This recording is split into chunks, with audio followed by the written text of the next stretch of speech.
Hello friends, இன்றைக்கி Sunday special என்னென்னு பார்த்துடலாமா? பாய்ஸ் கேர்ள்ஸ் எல்லாம் பேச்சுலராக இருக்கிறவங்களுக்காக தான் இந்த டிஷ்ஷு. Simple chicken recipe. வாங்க எப்படி செய்கிறதுன்னு பார்க்கலாம்.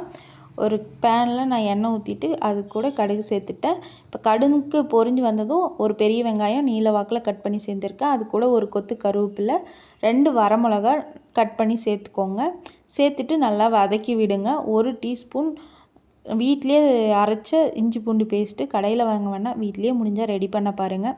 நல்லா மணமாகவும் இருக்கும், டேஸ்ட்டும் நல்லாயிருக்கும். இப்போ நல்லா மிக்ஸ் பண்ணி விட்டுட்டு ஒரு நீல வாக்கில் ஒரு பெரிய தக்காளி பழம் கட் பண்ணி வச்சுருக்கேன், அதையும் சேர்த்துக்கலாம். சேர்த்துட்டு நல்லா மிக்ஸ் பண்ணி விட்டுருங்க.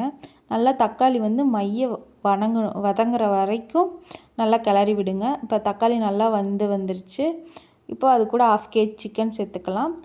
அது கூட 1/2 டீஸ்பூன் மஞ்சள் தூள், 1 ஸ்பூன் உப்பு சேர்த்துருக்கேன். இதே போதுமானது. உங்களுக்கு உப்பு இன்னும் கொஞ்சம் வேணும்னா நீங்கள் டேஸ்ட் பண்ணி பார்த்துட்டு அப்புறமா கூட சேர்த்துக்கோங்க. இப்போ நல்லா மிக்ஸ் பண்ணி விட்டுக்கோங்க. நல்லா கிளறி விடுங்க. நல்லா சிக்கன்லேருந்து தண்ணி விட ஆரம்பிக்கும், அது வரைக்குமே நல்லா கிளறி வதக்கி விட்டுக்கோங்க. இப்போ பார்த்திங்கன்னா சிக்கன்லேருந்து தண்ணி விட ஆரம்பிச்சிருச்சு. இப்போ பார்த்திங்கன்னா இது கூட நான் 3 டீஸ்பூன் சிக்கன் மசாலாவும், 1/2 ஸ்பூன் கொத்தமல்லி தூளும், 1/2 டீஸ்பூன் காஷ்மீர் மிளகாய் தூளும் சேர்த்துருக்கேன். டேஸ்ட்டுக்காக தான் நான் காஷ்மீர் மிளகாய் தூள் சேர்க்குறேன். உங்களுக்கு வேணான்னா நீங்கள் ஸ்கிப் பண்ணிக்கோங்க.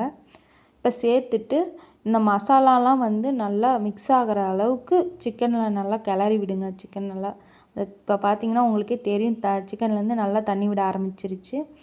இந்த மசாலாலாம் நல்லா மிக்ஸ் ஆகிற அளவுக்கு சிக்கனை கூட சேர்த்து நல்லா மிக்ஸ் பண்ணி விடுங்க. இப்போ மசாலாலாம் நல்லா மிக்ஸ் பண்ணி விட்டாச்சு. இப்போ இது கூட ஒரு பெரிய டம்ளரில் 1 டம்ளர் தண்ணி சேர்த்துக்கோங்க. சேர்த்துட்டு நல்லா கிளறி விட்டு மூடி வச்சுருங்க. ஒரு 5 நிமிஷம் போல் வெந்து வரணும்.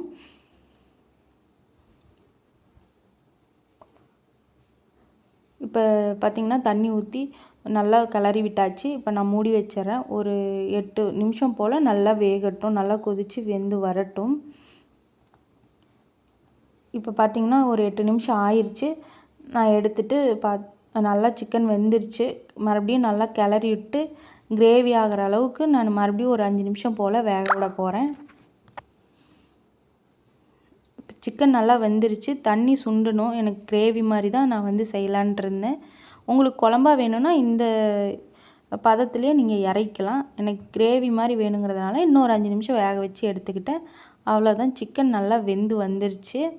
இப்போ இது பார்த்திங்கன்னா சிக்கன் நல்லா வெந்துருச்சு. இப்போ இது கூட கொத்தமல்லி தழை மேலே தூவி நல்லா கிளறி விட்டு ஒரு பவுலில் மாற்றி எடுத்துக்கலாம். அவ்வளோதான், சிம்பிள் சிக்கன் ரெசிபி ரெடி ஆயிடுச்சு. கண்டிப்பாக நீங்கள் வீட்டில் ட்ரை பண்ணி பார்த்துட்டு டேஸ்ட் எப்படி இருந்துச்சுன்னு சொல்லுங்கள். இது நீங்கள் சாதத்தில் வச்சு சாப்பிட்டிங்கன்னா செம்ம சூப்பராக இருக்கும். கண்டிப்பாக நீங்கள் வீட்டில் ட்ரை பண்ணி பாருங்கள். ட்ரை பண்ணி பார்த்துட்டு இதோட டேஸ்ட் எப்படி இருந்துச்சுன்னு கமெண்ட்டில் சொல்லுங்கள். தேங்க்யூ.